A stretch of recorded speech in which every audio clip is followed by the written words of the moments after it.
Hola, ¿qué tal? Bienvenidos a la clase 20, donde vamos a estar desarrollando el sistema nervioso autónomo. Bueno, ahí está, hay un error, es una R. También continuamos con el capítulo 13 del programa, donde estamos hablando de estos temas, ¿sí? Sistema nervioso autónomo, división simpática y parasimpática. Y vamos a explicar un poquito también comparar con el sistema somático, cómo funciona a grandes rasgos, comparándolo, pero también hay las sensaciones somáticas, las vamos a desarrollar en la clase siguiente. Y habíamos dicho entonces que el sistema nervioso está formado por esa parte central del encéfalo y la médula y el sistema nervioso periférico. Y vamos a ver que funcionalmente el sistema nervioso autónomo tiene componentes tanto del sistema nervioso periférico, porque recoge información de los distintos órganos o vísceras, los lleva al sistema nervioso central, aunque no pasa por la parte consciente, y luego retorna hacia el efector, en este caso, y va a generar, lleva la respuesta a algún estímulo interno, como les digo, más que nada de nuestros órganos. Habíamos visto en este caso que tenemos tres divisiones, podríamos decir funcionales, del sistema nervioso, que era el somático, que en este caso siempre son sentidos, digamos, tacto, frío, calor, dolor o nuestra propia posición corporal, lo que se llama la propiocepción. Ahora lo vamos a explicar un poquito mejor.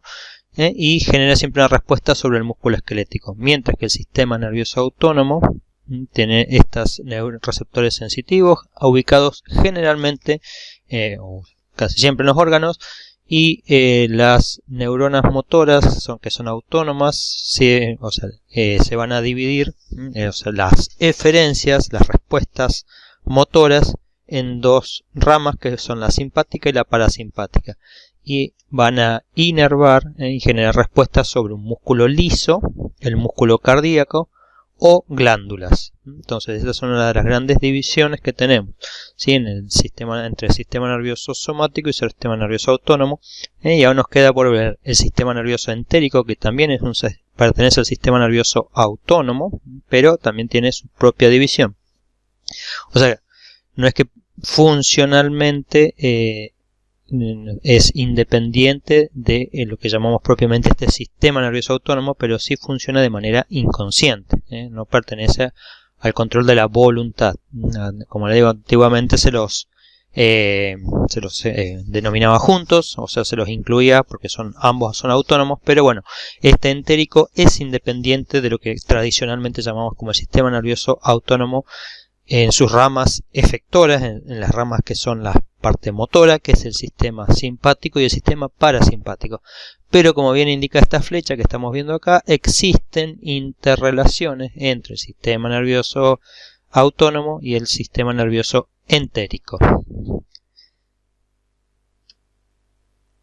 Bien, entonces, ¿cuáles son las funciones generales cuando nos hablamos del sistema nervioso autónomo, que siempre estamos hablando? Bueno, tiene el control de las diversas funciones viscerales. Muchas vísceras funcionan de manera autónoma, incluso del sistema nervioso autónomo, como por ejemplo el corazón. ¿Vieron? El corazón tiene su propio generador de ritmos cardíacos que hace que latan. Es decir, que aun si estuviese denervado, si no tuviese ningún tipo de inervación, el corazón sigue latiendo a un ritmo básico o mínimo, podríamos decir. Lo mismo ocurre con la respiración o incluso con los distintos órganos de la digestión, como el intestino.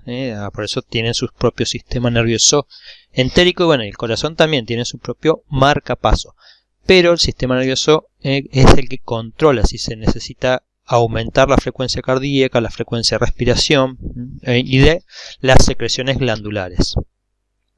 Nos dice, mantiene este equilibrio entre los estímulos internos y externos, porque muchas veces hay estímulos externos o visuales que nosotros nos llegan, o auditivos que nos pueden generar miedo y generar una respuesta en el sistema nervioso autónomo. Nos ajusta el organismo para responder al estrés. Vamos a ver que tenemos Bueno, acá tenemos diferentes, o sea, estos sistemas nos preparan, hay un sistema simpático y parasimpático. El simpático nos prepara para, dice, la lucha o la huida, mientras que el parasimpático es el que nos dice cuando todo está tranquilo y relajado, a nuestro organismo, que puede calmarse en cuanto a la parte visceral. Es decir, hay mucho componente emocional que altera el sistema nervioso autónomo. Por ejemplo, como les digo, un susto, o si vemos que alguien nos viene a atacar. Entonces hay una respuesta, un ajuste de todo nuestro organismo, más allá de a nivel del músculo esquelético, sino también a nivel de todo nuestro organismo. O sea, de todas nuestras vísceras, del corazón que empieza a latir más rápido, nos aumenta la frecuencia respiratoria, se nos altera a nivel de los vasos sanguíneos, la presión sanguínea, porque el cuerpo se prepara para un determinado evento, o cuando estamos totalmente tranquilos y relajados, bueno, va a actuar en consecuencia, relajando todos los órganos, o la actividad de los órganos. No es que relajamos, sino que es la actividad con la que está funcionando. El corazón es algo que late rítmicamente a lo largo de toda la vida. Esta es independiente de la voluntad, o sea, no depende de esta parte consciente, sino que es de la parte inconsciente. Acá vemos los plexos somáticos, estos son los que ya habíamos visto, los nervios espinales, que recordemos que también los nervios espinales participan también del sistema nervioso autónomo, pero luego se dividen generando distintos plexos que ya vamos a ir viendo. Y también influye de manera rápida e intensa sobre las funciones viscerales, es decir, puede cambiar la funcionalidad, digamos, de manera aguda, en manera rápida, sobre alguna víscera. Entonces, el sistema nervioso autónomo funciona, contribuye grandemente a la homeostasis, es decir, si no estuviese ese sistema autónomo, nosotros no podríamos cumplir con todas nuestras funciones corporales, ya que él se encarga de regular todas las distintas sensaciones viscerales e integrarlas y llevarlas o generar una respuesta, como le digo, de que es de estimular o inhibir el músculo liso, el músculo cardíaco o alguna glándula. Es decir, todos nuestros órganos están regulados por la función del sistema nervioso autónomo. Por lo tanto, como les digo, es sumamente importante para mantener la homeostasis de nuestro cuerpo. Por ejemplo, la presión sanguínea. Cuando uno está acostado y se levanta de golpe, vemos que nos baja la presión porque este sistema requiere un tiempo para ajustarse, ¿sí? Entonces por ahí tarda un poquito y nos baja la presión. Es una hipotensión debido al cambio de postura que teníamos, ya que, como les digo, tarda un poquito en adaptarse a ese cambio. Entonces cuando nos sentimos mareados porque no nos llega sangre, por ejemplo, al cerebro. Cuando se ajusta la presión de los vasos sanguíneos, ya la sangre vuelve a fluir digamos, en un volumen adecuado para nutrir al cerebro, y ahí se nos pasa esa sensación de mareo que tenemos. Por eso se la llama una hipotensión ortostática, y el ajuste de esa presión de los vasos sanguíneos depende del sistema autónomo. Entonces, generalmente, como decimos, opera sin control consciente, es decir, en la conciencia no participa, es decir, nosotros no somos conscientes ni podemos alterar la función de este sistema nervioso, salvo este entrenamiento. Hay que ser personas con un determinado entrenamiento en algunos aspectos de la función de este sistema nervioso autónomo como para poder llegar a controlarlo.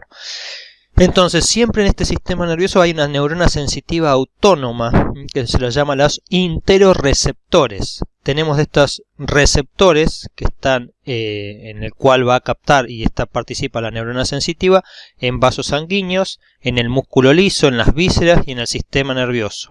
Los tipos de receptores que podemos encontrar son los quimiorreceptores, por ejemplo, los que miden la concentración de dióxido de carbono en sangre, y los mecanorreceptores, que son los encargados de medir o censar el grado de estiramiento que vamos a tener en los vasos sanguíneos, en las paredes de los vasos sanguíneos o de los órganos. Si vemos que un órgano se está demasiado hinchado, por ejemplo el estómago o el intestino, ahí se va a activar el sistema para contrarrestar ese efecto y, bueno, generar o una mayor tensión, o si necesita una mayor distensión también. Bien, entonces, una vez que se activan estos interoreceptores que están cuya información está transportada por neuronas sensitivas autónomas, van a ir a los centros integradores en el sistema nervioso central, y de ahí se va a producir, bueno, la integración y una respuesta que va a estar generada a través de las neuronas motoras autónomas, ¿sí? Igual que en el sistema somático, solo que acá tenemos la participación del sistema autónomo. Y en las neuronas motoras autónomas van a actuar sobre la división, o sea, actúan a través de dos divisiones /3, si podríamos decir, con la división entérica, es decir, tenemos el sistema nervioso simpático, el parasimpático, bueno, y aquellos que alteran o funcionan sobre la división entérica, que fundamentalmente tiene que ver con el sistema, bueno, con este sistema autónomo que veíamos que también interactúa con ello.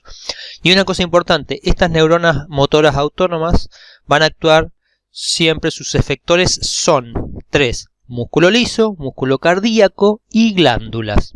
Hay esas 3 efectores finales en el sistema nervioso autónomo. En el sistema nervioso somático el efector siempre es el músculo cardíaco.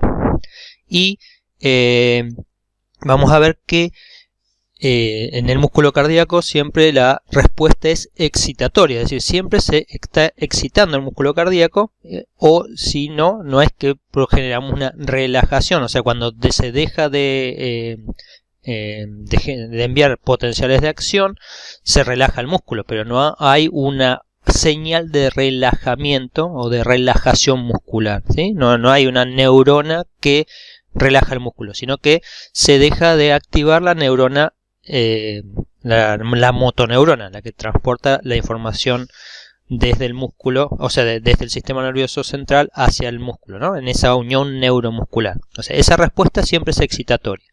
Ahora, en cambio, en el sistema nervioso autónomo podemos tener respuestas excitatorias o inhibitorias.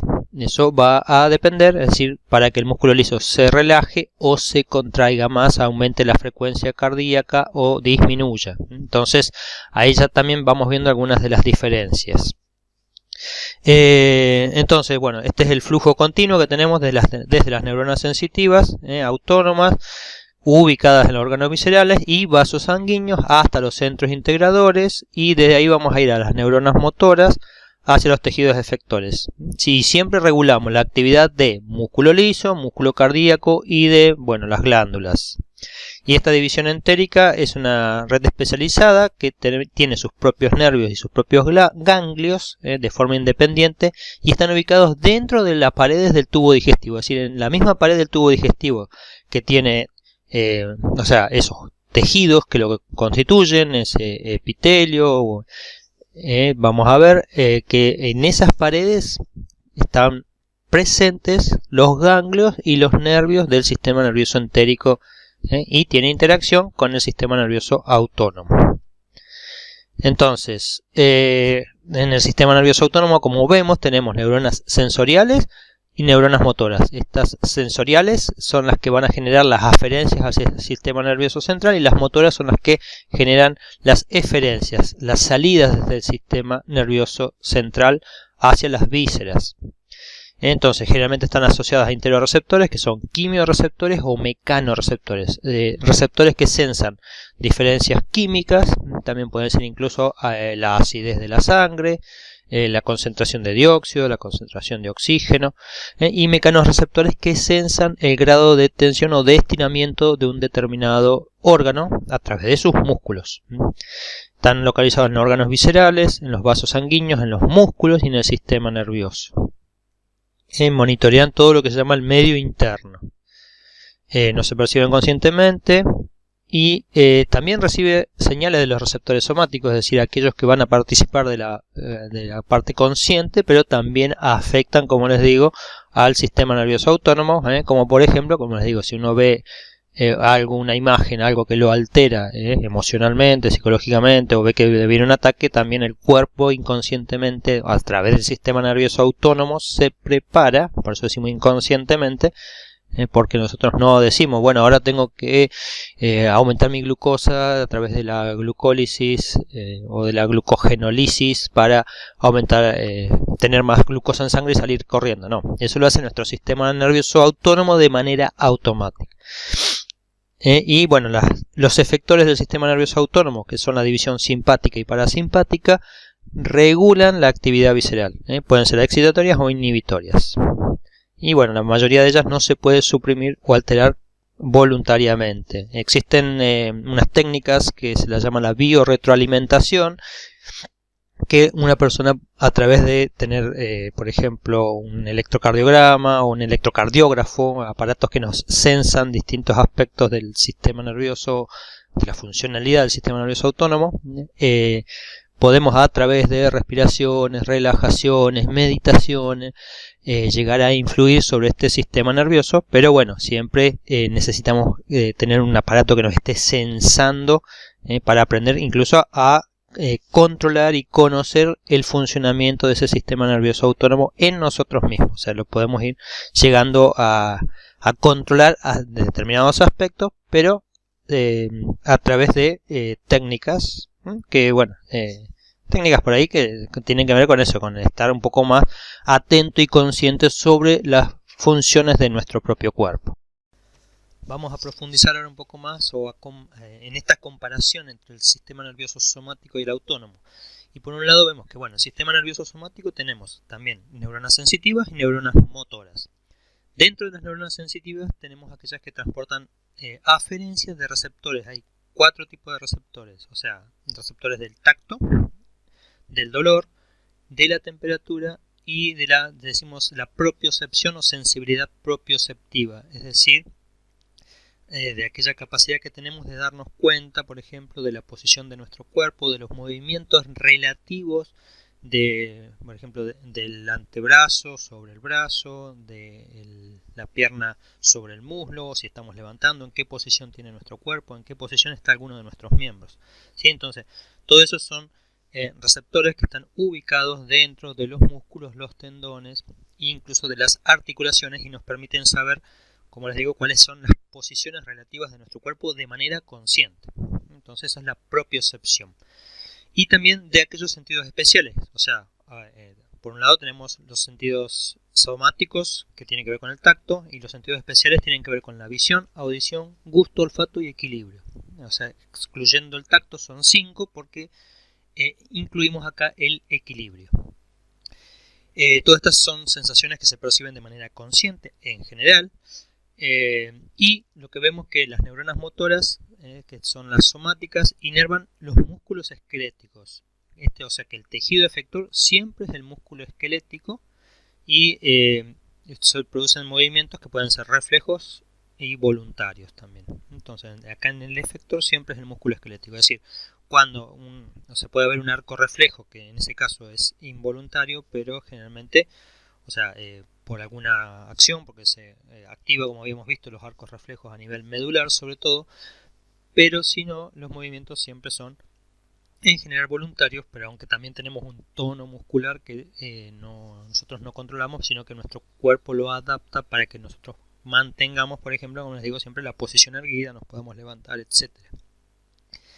La motoneurona del sistema somático está en esta zona, que es el asta anterior de la médula, o sea, en la zona, en la parte gris, en la asta anterior gris de la médula, y es siempre un axón mielínico que llega hasta el músculo esquelético, donde, si se acuerdan, en la unión neuromuscular lo que se libera era acetilcolina y se activaba un receptor que era el receptor de acetilcolina de tipo nicotínico, es decir, aquel que es un canal iónico. Entonces, en el sistema somático, el efector siempre es el músculo esquelético. Y las neuronas sensitivas son aquellas que tenemos que transportan los sentidos somáticos o los sentidos especiales. Dentro de los sentidos somáticos tenemos estos 4: el tacto, el dolor, la temperatura y la propiocepción. Y en los sentidos especiales son 5: visión, audición, gusto, olfato y equilibrio, que también está mediado por el oído interno. Bien, entonces, en el sistema nervioso autónomo, ¿cuál va a ser la diferencia? ¿Sí? Acá habíamos dicho que en este caso hay una única neurona efectora, o sea, la motoneurona llega hasta su órgano efector, que es el músculo esquelético. En cambio, acá, bueno, tenemos por un lado neuronas sensitivas y motoras, eso es igual. pero la principal aferencia son sensitivas neuronas sensitivas viscerales, las que están en las vísceras. O sea, generalmente en las paredes de las vísceras tenemos las neuronas sensitivas con sus receptores, que son los interoreceptores, son los que se encargan de controlar el medio interno. Están en vasos sanguíneos, vísceras, músculos y en el sistema nervioso. Ahora, las neuronas motoras que vamos a encontrar van a regular la actividad de estas vísceras, aumentando, excitando o disminuyendo, inhibiendo la actividad de esos tejidos efectores. Que siempre el tejido efector en este caso nunca es músculo esquelético, sino que es músculo cardíaco, músculo liso y glándulas. Y como les he comentado, acá nos dice que pueden funcionar de manera autónoma, incluso el sistema autónomo. Pero que este sistema autónomo controla modula su funcionamiento. Acá lo que vamos a encontrar en el sistema nervioso autónomo es que vamos a encontrar dos motoneuronas que se dice que están en serie, es decir, primero hay una y hay una segunda neurona. Así, para llegar al órgano o al tejido blanco, al tejido efector, se requieren de dos motoneuronas en serie. La primera neurona está ubicada en el sistema nervioso central y la vamos a encontrar en las astas laterales de la sustancia gris de la médula espinal. Y de acá sale una neurona motora que va a contactar la segunda neurona en lo que se llama un ganglio autónomo en la periferia, es decir, en el sistema nervioso periférico. Esto es el sistema nervioso central y esto es el sistema nervioso periférico. Entonces tenemos de esta manera una primera neurona preganglionar y una segunda neurona que es la neurona postganglionar. Y esta primera neurona, la motoneurona preganglionar, tiene un axón mielinizado que hace contacto con la neurona postganglionar. Y esta neurona postganglionar tiene un axón no mielinizado o amielínico hasta que hace contacto con el órgano efector. Entonces este primero es mielínico, este segundo es amielínico. Y también, los neurotransmisores que se liberan en esta primera es acetilcolina, al igual que en el sistema somático, y en la segunda puede ser acetilcolina o puede ser noradrenalina o norepinefrina. Entonces, y siempre los efectores, músculo liso, músculo cardíaco o glándulas. ¿Sí? Entonces, esas son las dos principales divisiones o diferencias entre sistema nervioso somático y autónomo. En el somático, entonces, tenemos una única motoneurona que contacta al efector. En el autónomo tenemos dos motoneuronas, una preganglionar y una postganglionar. En esta siempre se libera acetilcolina, en la neurona preganglionar libera acetilcolina y la postganglionar libera o acetilcolina o noradrenalina o norepinefrina, es el mismo nombre. Noradrenalina, el equivalente en realidad viene del inglés, que es la norepinefrina. El efector, otra diferencia, acá siempre es músculo liso, acá puede ser músculo cardíaco, siempre es músculo esquelético, perdón, acá puede ser músculo cardíaco, músculo liso o glándula. Entonces, esas grandes rasgos. Ahora vamos a ir viendo cómo se divide entonces el sistema nervioso autónomo, su parte efectora, esta que estamos viendo acá. Bien. Bueno, acá esto es un resumen un poco de cómo estamos comparando. Y lo que les decía, todas las motoneuronas secretan acetilcolina. Entonces acá lo que podemos liberar es, vamos a ir viendo, separando la parte efectora del sistema nervioso autónomo, se divide en dos. ¿Sí? La parte efectora, es decir, aquellas que tienen las motoneuronas. Y que no pensemos solamente que las motoneuronas van a mover músculos, sino que también esas motoneuronas son las que se encargan de mover músculo liso, el músculo cardíaco o la secreción de alguna glándula. Y entonces esa parte efectora se divide en dos ramos, el ramo simpático y el ramo parasimpático. Y entonces entre ellas hay diferencia. Hay una excepción, entonces en el sistema nervioso simpático, fíjense que tenemos la neurona preganglionar en el asta lateral de la médula espinal, y la postganglionar existe en el sistema simpático y en el parasimpático, pero hay una excepción en el simpático, que hay una parte que inerva a la médula suprarrenal, o sea, la glándula suprarrenal tiene una parte interna que se llama médula y una externa que es la corteza. Bueno, el sistema nervioso simpático activa células que se llaman las células cromafin de la médula suprarrenal, y cuando lo activa, estas células liberan adrenalina y noradrenalina, que tienen impacto a nivel de vasos sanguíneos. Eso vieron cuando uno dice, bueno, es que, o sea, cuando tiene algún estímulo fuerte, algo que le genera ansiedad o susto, o también alguna, no sé, cuando uno va a hacer alguna actividad de riesgo que dice, aumentó la adrenalina.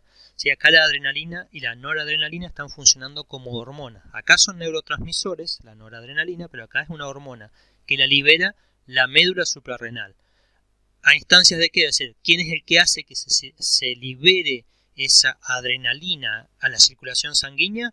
Es el sistema nervioso simpático. Cuando se estimula el sistema nervioso simpático, puede estimular también, aparte de su ganglio y su neurona postganglionar, acá la que estaría funcionando como una neurona postganglionar, aunque no es una neurona, es una glándula, es el sistema simpático sobre la médula suprarrenal cuando actúa sobre esta célula cromafin. Entonces induce a la célula cromafin a liberar adrenalina a la circulación. Esa es la excepción que tenemos en cuanto a este sistema de motoneuronas en serie, de dos motoneuronas en serie, la del sistema nervioso central y la del sistema nervioso periférico, que vemos en el sistema simpático y en el sistema parasimpático. Entonces, acá un poco la comparación, ¿dónde están las aferencias? O sea, ¿dónde se perciben las sensaciones del sistema nervioso somático? Entonces, o sea, son sentidos, en el somático tenemos los sentidos somáticos, que ya le dijimos son 4, y sentidos especiales, que son 5. En cambio, en el sistema nervioso autónomo lo perciben los interoreceptores. Y a veces, o sea, interacción con los sentidos somáticos y especiales. ¿Cómo se controlan las diferencias motoras? Es un control voluntario. Entonces acá participan, fíjense, los núcleos basales, el cerebelo, tronco del encéfalo y la médula espinal. Es decir, zonas del sistema nervioso central, y parte, o sea, generalmente llegan a corteza cerebral. O sea, todas las funciones que se transforman en conscientes en nosotros tienen que ir a la corteza cerebral. Pero también hay participación, es decir, de todos estos núcleos que ayudan y contribuyen a, a tener una eferencia correcta, es decir, a modular, es decir, distintos músculos que tienen que ser agonistas o antagonistas en algún determinado movimiento, etc. En el sistema autónomo es involuntario y está a cargo del hipotálamo, el sistema límbico, el tronco del encéfalo y la médula espinal, y muy limitado por la corteza cerebral. Las vías de las neuronas motoras es la vía de la mononeuronal, es decir, una única neurona motora somática que va desde el sistema nervioso central hasta el efector, que es el músculo esquelético que tenemos acá. Esto también hay que grabárselo, se lo he repetido muchas veces y por algo es. ¿Sí? Entonces los efectores en el sistema nervioso somático es el músculo esquelético y en el autónomo músculo liso, músculo cardíaco y glándulas. Bien, ¿cuáles son los neurotransmisores y las hormonas que vamos a ver? En el somático siempre es acetilcolina. Y en el autónomo, todas las neuronas preganglionares, sean simpáticas o parasimpáticas, liberan acetilcolina. Ahora las vamos a ir viendo un poco más en detalle. La mayoría de las simpáticas postganglionares secretan noradrenalina, o también llamada norepinefrina. Y otras, las que inervan las glándulas sudoríparas, acetilcolina. Y todas las neuronas postganglionares parasimpáticas liberan acetilcolina, a excepción de las células cromafines que liberan adrenalina y noradrenalina. ¿Cuál es la respuesta del somático? Es la contracción del músculo liso, mientras que la contracción del músculo esquelético, mientras que la del autónomo es la contracción o relajación del músculo liso, aumento o disminución de la frecuencia cardíaca y de la fuerza de contracción del músculo, no solo la frecuencia, no solo que late más fuerte, sino que se contrae con más fuerza. Y la otra es aumento o disminución de la secreción glandular. Este músculo liso va a estar presente ¿en dónde?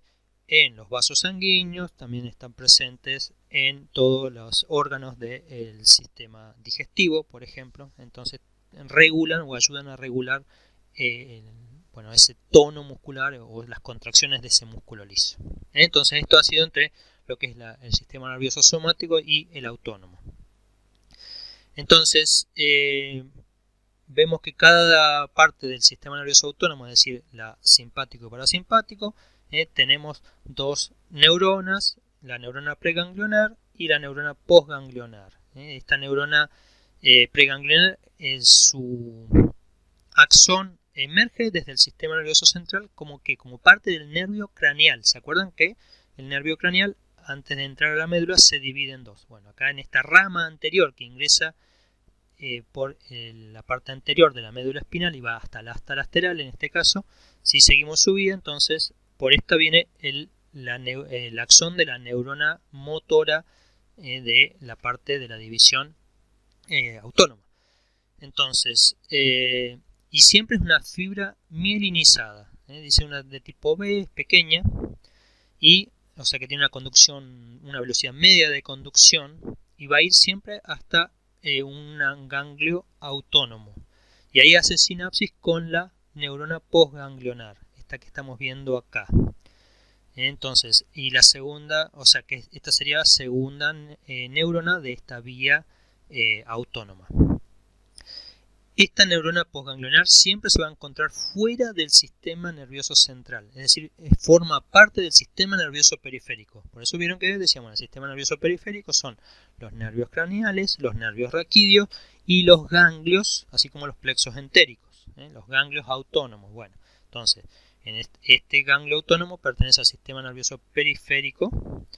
Y entonces acá encontramos el cuerpo neuronal y las dendritas de esta neurona postganglionar. Entonces el axón de esta neurona postganglionar se va a extender, es una fibra no mielinizada, es una fibra, acá dice, de tipo C, que es la que termina en un efector visceral. Alguna de estos que puede ser corazón, vejiga, acá tenemos una glándula.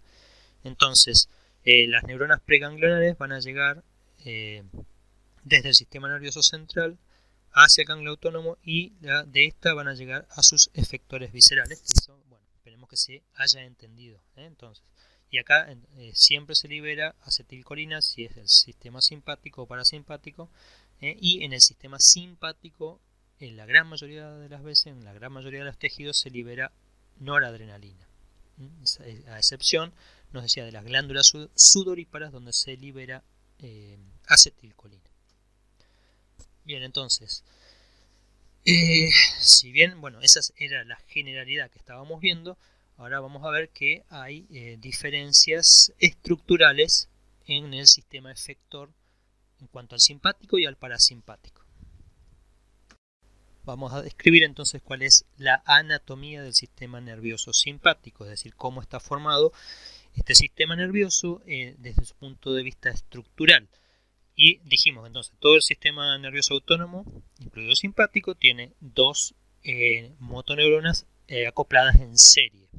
Tenemos la neurona preganglionar, que está ubicada en el asta lateral de la médula espinal, pero no de cualquier zona de la médula espinal, sino desde la región de la vértebra torácica 1 hasta la 12, incluyendo la lumbar 1, la lumbar 2 y en algunas ocasiones la lumbar 3. Es decir que va desde T1 a L2 o 3. Por eso se lo llama una división toracolumbar a la parte efectora simpática, es decir, al sistema nervioso simpático, también se lo llama división toracolumbar.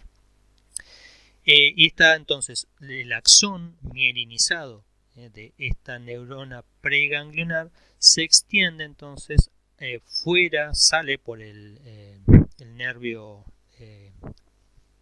raquídeo a la altura correspondiente y luego se divide y puede interactuar con la neurona postganglionar. Entonces, las neuronas postganglionar se ubican en regiones o en zonas específicas donde hay acúmulo de los cuerpos neuronales que se llama en el sistema nervioso periférico, que se lo llama los ganglios. Y hay dos tipos de ganglios. Ganglios paravertebrales, que son los que se ubican a los costados de la columna vertebral, y ganglios prevertebrales, que como indica su nombre están ubicados por delante de la columna vertebral. Estos ganglios paravertebrales también se los llama ganglios del tronco simpático, que estamos en esta viendo acá o representados en esta zona, o ganglios de la cadena vertebral. Se extienden desde la base del cuello hasta el coxis Y como vemos acá, no todos estos acúmulos tienen o van a presentar la neurona postganglionar, sino que estas se ubican en determinadas regiones específicas y las neuronas postganglionares que están ubicadas en este ganglio paravertebral inervan estructuras que están ubicadas por encima del diafragma, las que vemos acá. Fíjense que incluso hay algunos tienen nombres, el ganglio cervical superior, el cervical medio y el cervical inferior. El cervical superior, que es este acúmulo de neuronas, va a inervar, por ejemplo, o sea, su neurona postganglionar extiende ese axón amielínico a estructuras de la cabeza como la glándula pineal, la lagrimal, la membrana de las mucosas nasal y del paladar, la palatina, la glándula parótida, que tiene que ver con, o sea, una glándula salival, y las glándulas sublingual y submandibular que también participan de la salivación, inervan, fíjese, el ojo también. Las que hay ramas de estos del ganglio cervical superior que van a inervar fibras musculares atriales de la parte, o sea, de los grandes vasos sanguíneos, los nodos sinoauricular y atrioventricular, es decir, estos nodos son los que controlan el ritmo, o sea, es el marcapasos del corazón, el que le da al corazón sus señales, estos nodos. Entonces, estos nodos están modulados por el sistema nervioso simpático y también las fibras musculares ventriculares, es decir, que aumenta, decíamos, la potencia de la contracción del músculo cardíaco, así como también la frecuencia afectando los nodos. Por otro lado, también fíjense que los ganglios paravertebrales inervan lo que es la tráquea y los bronquios, es decir, que modulan, y también la de los bronquiolos, van a estar modulando el diámetro digamos, del árbol bronquial, es decir, cuánto abierto o cerrado esté esos bronquios. Bueno, generalmente estas, como ya que las neuronas postganglionares se ubican cuando se ubican en estos ganglios paravertebrales, la conexión se dice entre la neurona preganglionar y postganglionar, este axón es bastante corto y el axón postganglionar es un axón largo, amielínico, hasta que llega a su órgano blanco, ya que estos ganglios se ubican relativamente cercanos a la columna vertebral. Los ganglios prevertebrales, que son ganglios que se ubican por delante de la columna vertebral, están más cercanos a su órgano en el cual van a estar ejerciendo funciones, generalmente ubicados cerca de las grandes arterias de la zona abdominal. Y es importante también darnos cuenta que por ese motivo estos ganglios, o sea, las neuronas postganglionares, inervan estructuras que están ubicadas por debajo del diafragma, en líneas generales, ¿sí? Hay algunas excepciones, pero en líneas generales es eso, o sea, estos ganglios prevertebrales y entonces inervan estructuras debajo del diafragma, mientras que los paravertebrales, estructuras que están por encima del diafragma. Entonces, vamos a encontrar 5 ganglios prevertebrales, principales. Tenemos el ganglio celíaco, aórtico renal, vamos a tener el ganglio del mesentérico superior, el mesentérico inferior y el esplácnico lumbar o mesentérico inferior, perdón, este nervio que se junta, o sea, vamos a ver que se pueden juntar en nervios y luego dividirse y formar distintos plexos como ocurre acá. No es necesario que sepamos esas estructuras adicionales o los plexos, pero sí que tenemos estos 5 ganglios principales: celíaco, aórtico renal, mesentérico superior, el mesentérico inferior y el ganglio renal, que es el que me había faltado acá, que obviamente tiene un poco que ver los nombres con las estructuras a las que inerva. El celíaco vemos que inerva la hígado, vesícula biliar y los conductos biliares, también estómago, vaso y páncreas, mientras que el aórtico renal, también acuérdense que inerva la aorta abdominal y glándula suprarrenal, el riñón. También tenemos el mesentérico superior, va a ir a intestino, intestino delgado. El renal inerva el riñón y los uréteres, y el mesentérico inferior también tiene que ver con el colon, la región del colon ascendente. Hay otros, fíjense, que llegan a los colon, al intestino grueso, que tiene esas partes: colon ascendente, transverso, descendente, el recto, vejiga urinaria, genitales externos y el útero en la mujer. Entonces vemos que en su parte anatómica entonces tenemos la neurona preganglionar ubicada en los segmentos T1 a L3 y la postganglionar ubicada en dos tipos de ganglios: ganglios paravertebrales y ganglios prevertebrales. Los paravertebrales, que tienen neuronas, sus axones inervan estructuras por encima del diafragma, y dentro de los prevertebrales sus axones inervan estructuras por debajo del diafragma. Vamos a ver entonces ahora cómo es la anatomía del sistema nervioso parasimpático, que, como bien dijimos, está, al igual que el simpático, formado por una neurona preganglionar y una neurona postganglionar ubicadas en serie, pero su ubicación anatómica es distinta. ¿Sí? Las neuronas preganglionar del cuerpo, que se ubican en el sistema nervioso central, al igual que en todo el sistema nervioso autónomo, lo vamos a encontrar en los núcleos de 4 nervios craneales, que es el nervio craneal 3, el 7, el 9 y el 10. Entonces, estos núcleos, vamos a encontrarlos, están ubicados esos núcleos en el encéfalo, y tiene relación entonces, fíjense, con parte del tronco encefálico.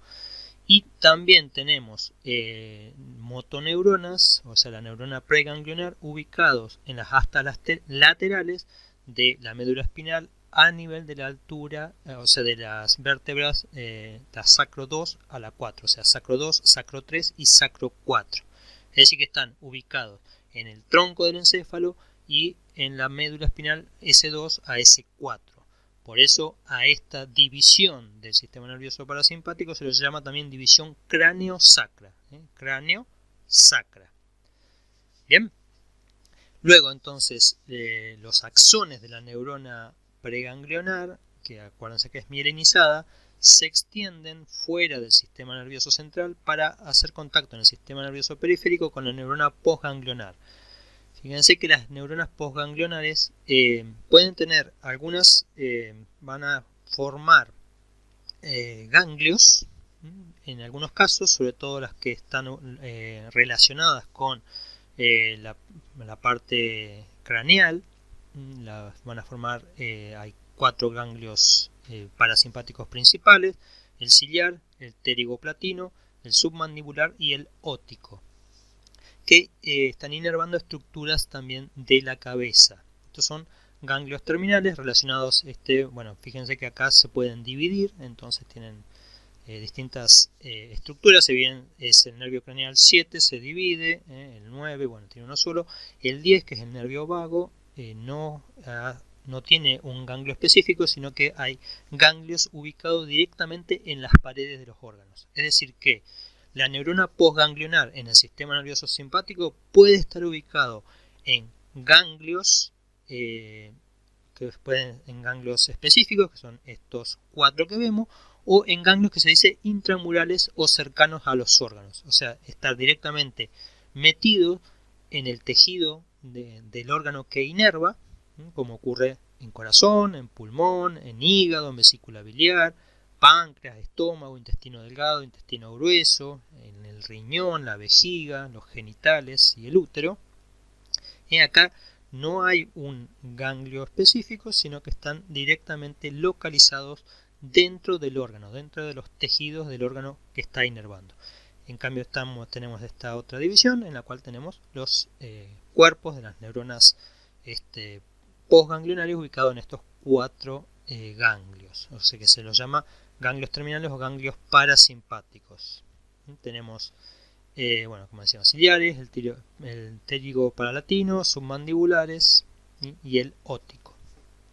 Entonces, anatómicamente esta es la principal estructura que tiene, donde lo que vemos acá también, que el axón de la neurona preganglionar es bastante largo, incluso llega hasta el órgano que va a inervar, donde hace contacto entonces con la neurona postganglionar, y la neurona postganglionar tiene un axón amielínico bastante corto, pero acá nos estamos viendo que dentro de todo la activación del sistema nervioso parasimpático es bastante específico de órgano.